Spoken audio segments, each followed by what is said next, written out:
Hey everyone, today we're looking at the conservation of energy. So for this one you can just kind of take notes as I go, work through the problems as I ask you to, and that'll be that.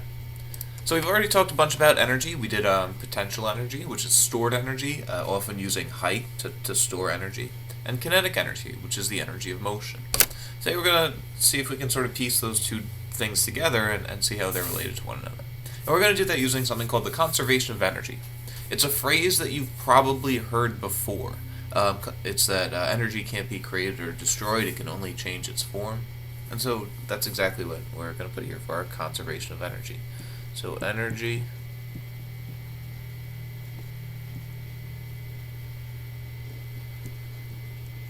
can't be created or destroyed. The idea is this: if you have energy, or if something has energy, that energy must have come from somewhere. It didn't spontaneously appear. So we said that if you move an object, let's take my water bottle, if you move it upwards, you're storing energy in it. But the water bottle didn't just gain energy out of nowhere. It gained energy because I gave it to my water bottle. I pushed it up and I did that. So that energy wasn't just created, it was contributed, from me to the water bottle. So that's the idea. Energy can't be created or destroyed, but it can change its form. So it's not appearing, it's not disappearing. It's just moving or changing the way that it's present in the system. So, our second important point here is the total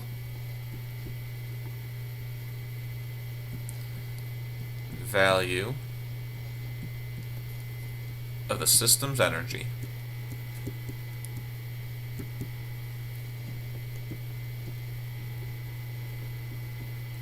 is constant,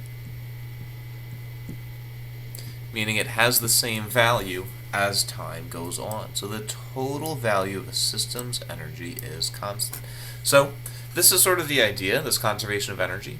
But this definition, or the second part, is sort of the mathematical way that we would discuss this. So if we take an object like my water bottle, let's say as I raise it upward, we're storing, I don't know, let's say 9 joules of potential energy. And as it falls, it loses potential energy. But energy doesn't just disappear, it turns into something, and what it turns into is kinetic energy. So we have this transfer, right? Energy isn't destroyed or disappeared, it just turns from potential to kinetic as it falls. And the total of those two things, if you added together the potential and kinetic, would always have the same value as it goes. At the top, it would be more potential. At the bottom, it would be more kinetic. But if you combine the two of them, they would always have the same value. We'll get to some of the math in a moment, so if that was didn't make too much sense, we'll keep working with it, and hopefully by the end of this video you'll have a good idea as to what that means. But first I want to sort of look at this idea of the conservation of energy, and what it means for everyday items that you would see. So here's what we're going to do. Use the word bank below to fill in the blanks for each of the following energy transfers. Pause the video at this point and give this a shot. So see if you can fill them in. I gave you a word bank for all of these different things. Again, pause the video, give this a shot.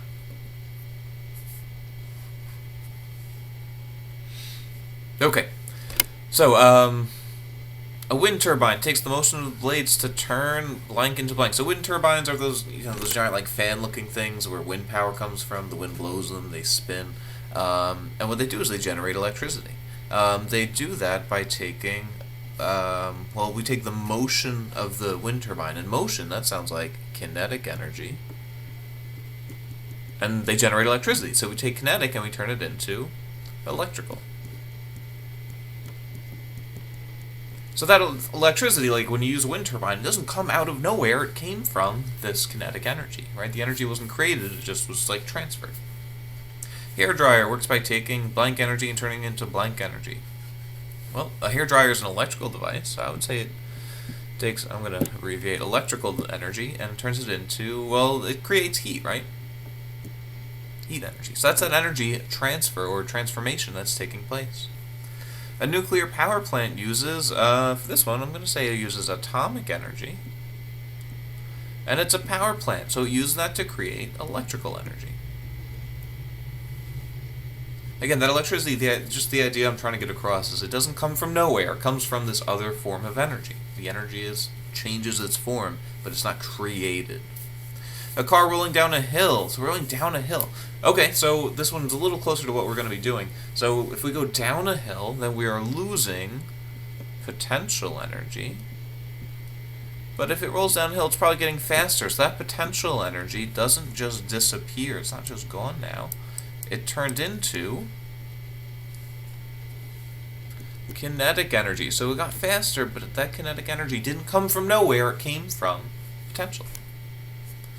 A battery contains acid that is used too. So how do batteries work? Well, if you've ever had one like explode on you, like like you open up a device you haven't used it in a long time, it's like covered in rust and stuff like that. There's acid inside of the battery that takes chemicals. Right, acid is a chemical.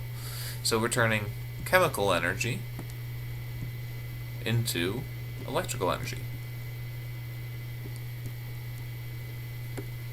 Alright, so this whole thing's pretty sloppy, but that's the idea. Energy is not created or destroyed, it just changes the form that it's in. And we have an equation that we can use to sort of answer some math here, or to do the math for that idea. And that equation is going to look something like this. PE plus KE. So those are the two types of energy, and PE plus KE just gives you the total energy, right? The potential plus the kinetic. And the total energy is constant, so PE plus KE equals PE plus KE. This is kind of a weird equation, so we'll go over how to do it in a second, but first, all of your equations, if you need them for any of our assignments, are on that last page. So here, PE plus KE equals PE plus KE. So you do have it written there. Now, this equation, it's the same thing on both sides, so it looks a little weird. It's different from kind of all the ones we've done so far. And this equation's it's split into two sides, basically. This left-hand side is going to be the initial, like at the beginning. Or you can kind of think of it as before something happens, like before a car rolls down a hill, or before something gets launched upwards in the air. And then this would be like after. Like after the car rolls down the hill, or after something gets launched in the air. And really what this equation is kind of saying here is like, if you've got a certain amount of energy before, split into potential and kinetic, let's say you've got like 5 and then 3. I don't know, 5 joules and 3 joules of potential and kinetic. Then afterwards you have to have 8 joules, right? Because before you had 8, and afterwards you're going to have 8. Now, that 8 could be split up in different ways. Like maybe you have 6 potential and 2 kinetic. You see how we started with 8 and we ended with 8? It's not divided up the same way, like there's more potential and less kinetic, but there's still a total of 8. Or maybe it's not like 6 and 2, maybe it's like 7 and 1. Or maybe it's 8 and 0. Notice all of those different combinations of numbers still add up to 8. All of the energy is still there. It's just different amounts of it are potential and different amounts of it are kinetic. So let's look at how to use this. Again, we're just kind of taking this idea and we're going to use it to find the amount of energy that an object has. So for 28, a toy car is initially at rest at the top of a ramp where it has 14 joules of potential energy.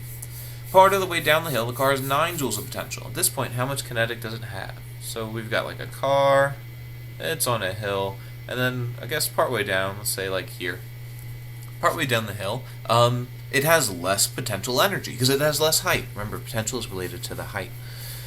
Okay, so part of the way down, we've got 9 joules of potential. So at this point, how much kinetic does it have? Alright, so if we're talking about energy transfer, we have an equation for that. PE plus KE is equal to PE plus KE. Now we're going to have to plug in as many numbers as we can. And again, that left-hand side of the equation, this part right here, this is going to be before the car rolls down the hill. So when it's like all the way at the top. At the top of the hill, okay, how much, let's fill in like one thing at a time. How much potential did it have? Alright, well, where it has 14 joules of potential energy. Cool, so this is 14. At the top of the hill, how much kinetic did it have? Well, you got to read into this one a little bit. It's at rest. And an object that is at rest or not moving has no kinetic energy. I'm hoping you remember that from the kinetic energy lesson from last week. So 14 plus 0, because again it has 0 kinetic energy. It was at rest or not moving. So plus 0 is equal to, alright, part of the way down, how much potential did it have? Well, part of the way down the hill, the car has, reading here, 9 joules of potential energy. So I'm going to fill in 9.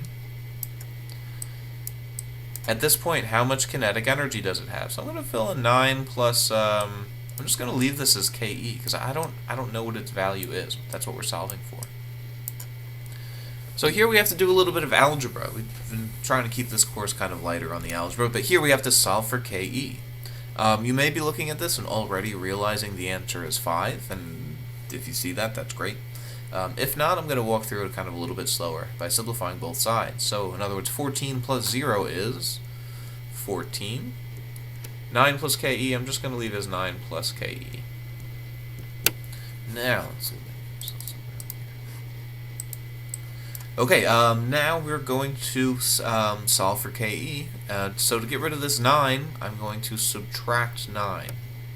But what do you do to one side? You have to do to the other. 14 minus 9 is 5. 5 equals KE.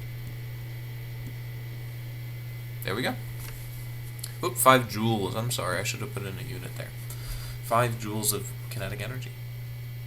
And that's it. So now we know how much kinetic it has. And if we did a bunch more math, we could use that to calculate the speed part of the way down the hill and stuff like that. But for now, this works. This works for us. It's worth mentioning that initially we had, like before the car rolled down the hill, we had 14. Looking here, we had 14 joules of energy. Afterwards, we've got 9 plus 5, and 9 and 5 make 14 joules of energy. So we start with 14 joules, we end with 14 joules. None of the energy is gone. It's all still there. It's just in a different form now. 9 is potential and 5 is kinetic. Alright, let's try one more together, then I'll have you try a couple on your own. For 29. A soccer ball ground level is kicked straight up with a kinetic energy of, I'm going to erase my answer from before. Sorry. Of 150 joules. Let's write it back again, actually. 5 equals KE. Joules. Okay, so a soccer ball ground level is kicked upwards with a starting kinetic energy of 150 joules. At the top of the path, how much potential will it have? Alright, we've got an equation for this. PE plus KE equals PE plus KE. Alright, let's go. We're going to fill in as much as we can. A soccer ball at ground level. Alright, at ground level, I'm hoping you remember from the potential energy lesson that we covered. At ground level, there is no potential energy because there's no height. Plus, alright, initially when it was first kicked, because remember on the left-hand side of the equation, the before situation, when it was first kicked, it has a kinetic energy of, I think, 150.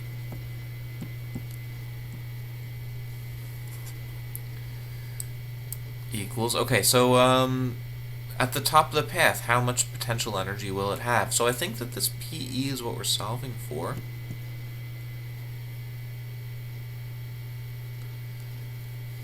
Now, all the way at the top of the path, all of the energy is turned into kinetic potential energy. So if all of the energy is potential, then the kinetic is 0. Alright, simplifying this, 0 plus 150, that 0 just kind of goes away.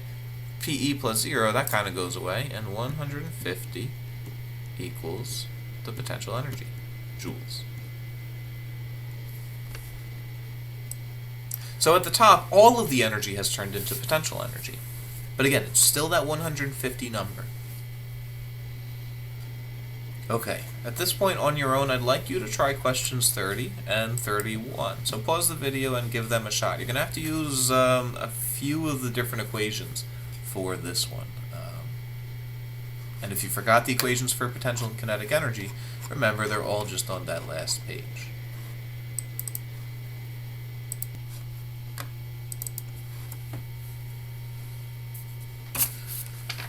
Alright, hopefully you paused the video and you gave 30 and 31 a shot on your own. So let's go over them. A 900 kilogram car is at rest at the top of a 12-meter tall hill. How much potential energy does the car have at the top of the hill? We learned an equation for potential energy. I think it was PE equals mgh. And again, if you forgot that, it's all the way in the back of the reference table, so you do have it. Alright, let's plug in. Mass is measured in kilograms, so it must be this 900.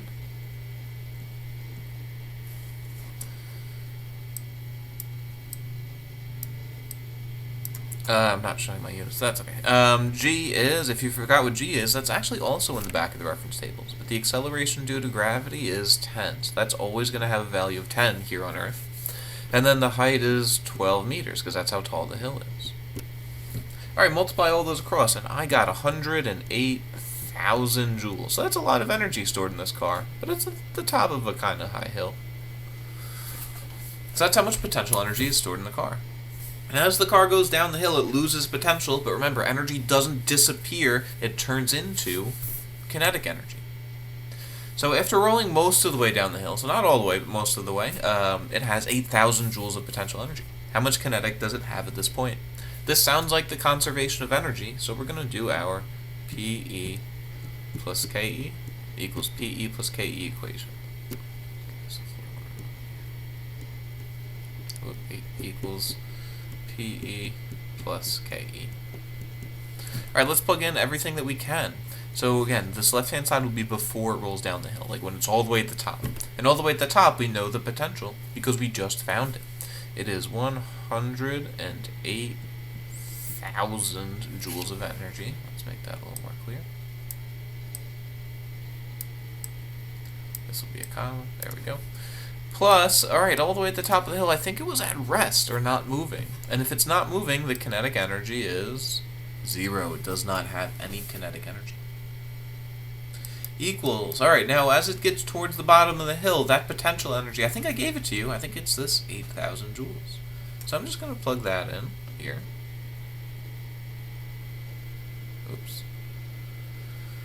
Plus, and I think we're solving for KE. Okay, walking through the math, kind of simplifying this a little bit. I'm going to kind of go over here now. 108,000 plus 0 is, well, that's just 108,000. 108,000 equals, and there's not a lot we can do to simplify that right-hand side. We've just got 8,000 plus KE. And to get rid of that 8,000, if it's added to the kinetic energy, the opposite of addition is subtraction. Let's subtract 8,000 from both sides. Alright, 108,000 minus 8,000 is 100,000 joules is equal to the kinetic energy.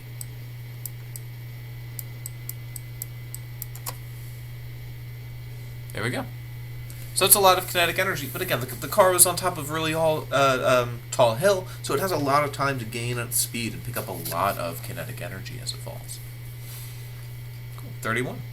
A 0.5 kilogram baseball is hit upwards, eventually reaching a height of 15 meters. How much potential energy does the baseball have at the top of the path? We've got a height, we've got a mass, we're solving for potential energy. We have an equation with those in it. It's that MGH equation. I think the mass is 0.5, I'm sorry. 0.5 kilograms, because mass is always measured in kilograms, so we know that that's the mass. Times g, which is 10. And then times a height of 15. And I just kind of pulled those out from the problem, and I got that equation from the back sheet of the note packet. Alright, multiply all these together. 0.5 times 10 times 15 is 75 joules. How much kinetic energy did the baseball have when it first got hit? Okay, so there's two ways you can do this one. First, you could say, alright, well, it gained 75 joules of potential energy. But where did it gain that from? Like, if you launch something upwards, it gains potential, but it had to come from something else. The only thing it could have come from is kinetic energy. So, if it now has 75 joules of potential, then when it started, it must have had 75 joules of kinetic. And that's actually just our answer. We're good. If you wanted to work through all of the math, here's what it would look like. PE plus KE is equal to PE plus KE. Plugging in as much as we can here. At the bottom, there's no height, right, at the bottom of an object's path. So the potential would be 0. Since there's no height, there's no potential energy. Plus, I think we're solving for this KE because I want to know the kinetic energy at the beginning when it first got hit. Equals, alright, at the top of the path, I think we figured out that it has 75 joules of potential. And it used up all its kinetic energy to get to the top, right? So the kinetic energy that's left is 0. This one, we don't have a lot of algebra here. 0 plus KE is just KE, right? Anything plus 0 is itself. 75 plus 0 is 75. And so if you do all of the math, you get there in the end anyway. Or you can just kind of keep it almost like simpler than that. Ask yourself, where did this potential energy come from? It came from kinetic, so it must have been the same amount. Okay, so let's have you work with this idea of potential and kinetic energy a little bit more. What I mean by that is this. Here you're looking at a bunch of objects that move, and I gave you like one of the energies and left one of them blank. So we'll do this first one together, and you're just going to fill in all of the blanks as you go. So here, we've got a potential energy of 30 joules at this height. Now, this object right here is at the same height. So, if potential energy is m times g times h, it's the same object, it'll have the same mass, gravity's the same because we're still on Earth, and it looks like it's at the same height. So this potential energy would be 30 joules. And this is also at the same height right here, and so this one would also be 30 joules. Which means when the object falls to the ground, its kinetic energy all the way at the ground. But if it loses all of its potential, then the kinetic will be 30 joules. I want you to try the rest of these. Again, fill in all the blanks. Pause the video, fill in all the blanks, but I'm going to go over it in a minute anyway.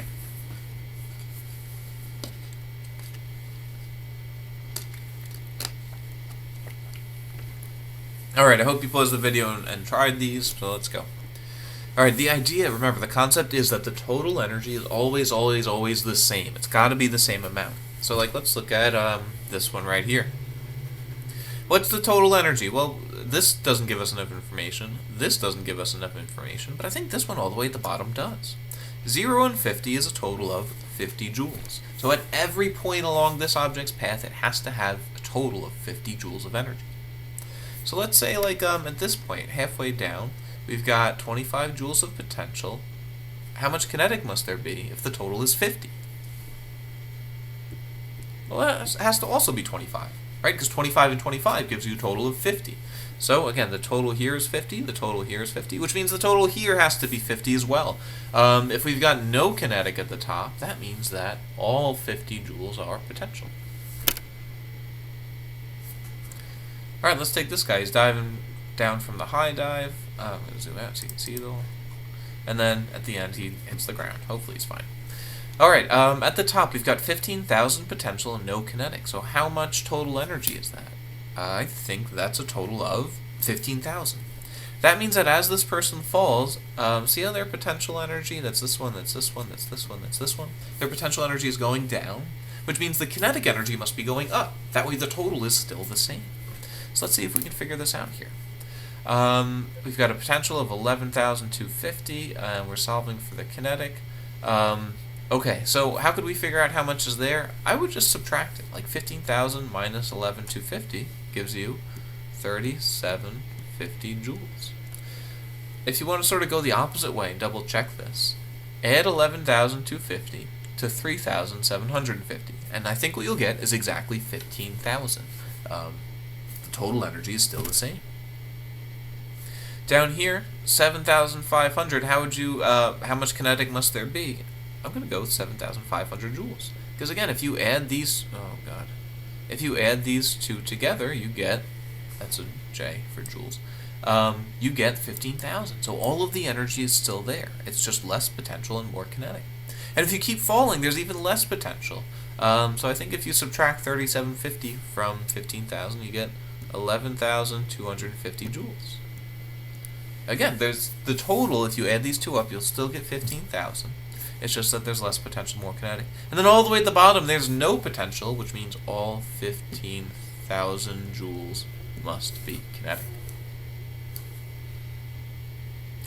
Okay, we're going to look at this one more different way to hopefully kind of have it all make sense to you, and it's going to be this guy. So I'm going to pull this all up. Okay, so we're going to take a look at potential and kinetic energy by using kind of like a skateboarder who goes up and down, because there's an exchange there between potential and kinetic.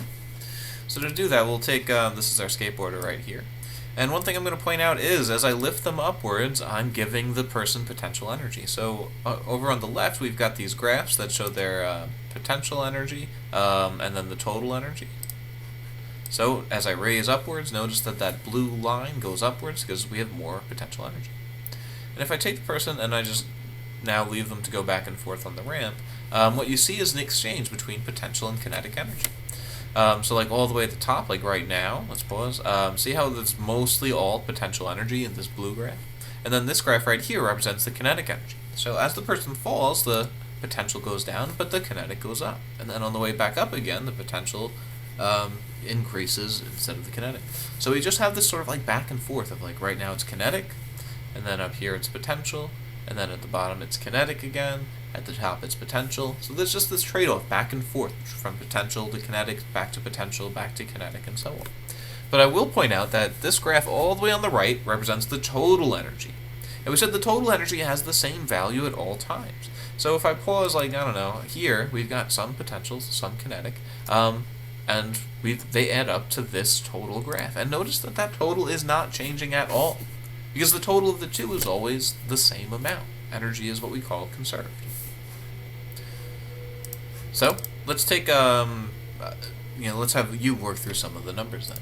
So for this one right here, a skateboarder has 400 joules of potential energy and 0 joules of kinetic energy at the top of a ramp. We are going to make our own bar graphs based on this. Now we're going to fill in the bar graph as the skater goes from point A to B to C to D to E, and then up to F and up to G. Now at point A I gave you most of the information, meaning a skateboard has 400 joules of potential energy, so the potential energy is 400 joules, and I'm just going to make that graph by kind of filling this in. And 0 joules of kinetic, so I'm just not going to fill that in at all, because the kinetic is 0. Now, this ET just means the total energy, so this is just going to be the total, this third column. And to get the total energy, let's not overcomplicate it. We've got 400 of one thing, 0 of the other thing. That's a total of, I would say that's a total of 400 joules, right? Because 400 and 0 makes 400. That's my bar graph. So that's it. We'll do B together, then I'd like you to try the rest on your own. So for B, we are now going to be, it looks like less high up, so there's going to be less potential energy. Instead of being 4 meters up, we're 3 meters up. And so instead of having 400 joules of potential, we'll have 300 joules of potential. Alright, the kinetic energy we'll worry about in a minute. One thing that I do know is that the total energy should be the same, so I'm going to fill that in as 400, because it used to be 400, now it's 400, and in fact, that should really be the same for all of them, so you can kind of just fill those all in, because we know that the energy is conserved. We know that the total energy is always the same. Now let's fill in the missing pieces here. We got 300 joules of potential. How much kinetic must there be? Well, again, so 300 plus blank makes 400. 300 plus 100, right? 300, 400, oh my god, 300, 100, that's a total of 400. I'd like you to try C, D, E, F, and G. So pause the video and try those on your own.